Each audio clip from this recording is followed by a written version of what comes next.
Hey, it's Amir Creator, and today I'm going to be building two types of floating shelves. A simple one that anyone could do, and a much sturdier option that is a little bit more complicated. Plus, testing both of them to their breaking points.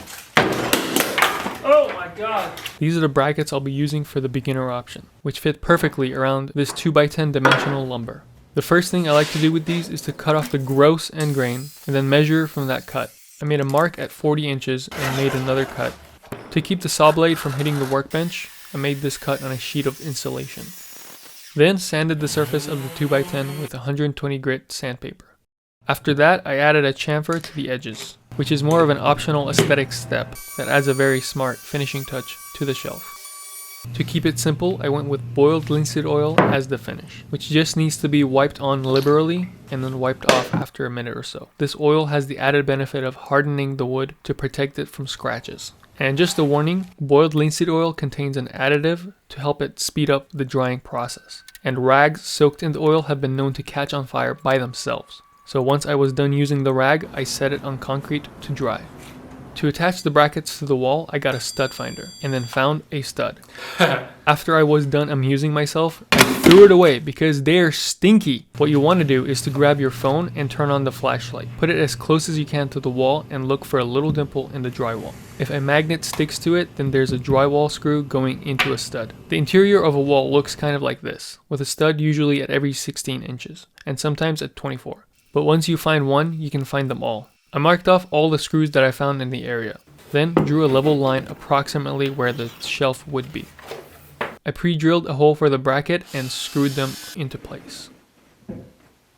Now, some people might say these brackets are not of the floating kind, and they would have a point, but these actually go on upside down, which allows them to look invisible with a simple trick I'll show you in a second. Personally, I really like how this turned out with the exposed brackets, but you can simply put shelf type things on top of the shelf to hide these brackets if you don't like this look. So that's the beginner one. Now let's do the more complicated floating shelf, which utilizes a 1/2 inch threaded rod. But before I show you the second method, let's hear a message from today's sponsor, Anker. I have been personally using Anker products for years because of their high quality, especially their cords. I've had these two for over 5 years. So when they reached out to promote their new charger, I had to take them up on the offer. The Anker 521 Charger Nano Pro is similar in size to the original 20-watt iPhone charger, but has a 40-watt max output. It can fast charge an iPhone 13, iPad, or AirPods at the same time without cluttering up outlets with multiple chargers. As the upgraded version of the 511 Charger Nano Pro,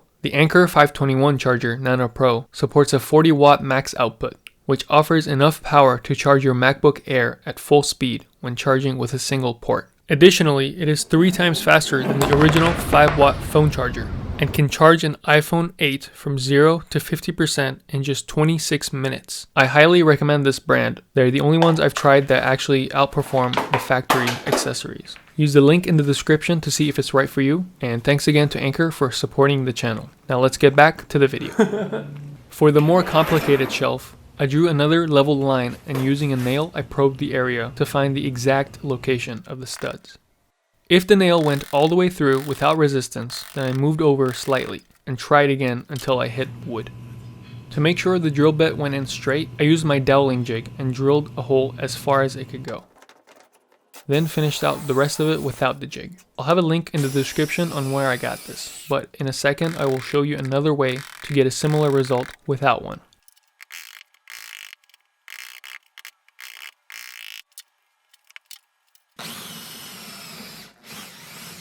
This is a simple jig that people have been using for years to drill straight. It's comprised of 2 scrap pieces of plywood at a 90-degree angle. I started the hole by hand and then used the new jig to drill as far as I could. I did, however, have to slightly extend the drill bit to make up for the added distance. Whoops! I transferred the exact point onto the shelf and drilled them out using the doweling jig.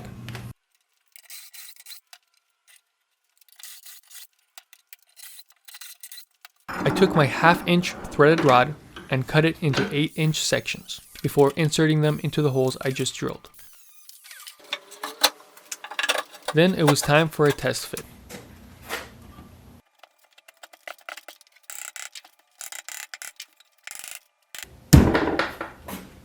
The result was great. And to finish the shelf, I wanted to add a different edge detail to this one. So I cut a 17-degree angle on the edges and also chamfered the top.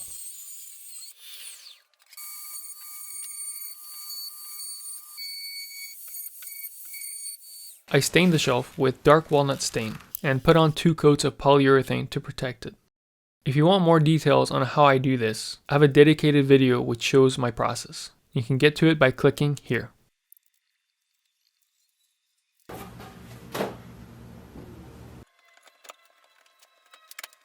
The shelf just needed a little persuasion to get into place, but the result felt pretty strong. How strong, you might ask? Well, I've rigged up a little wall here, and I'm going to jump on them to find out.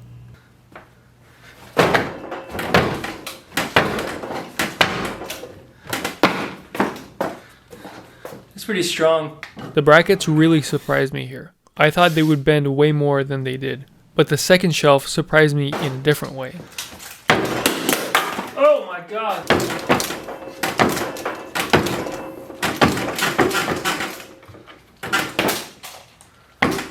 After removing the 1/2-inch rods, I saw that they were bent, but it's kind of understandable because I was basically using them as a trampoline. But regardless, I think either option is plenty strong for all shelf purposes. Thanks for watching, bye.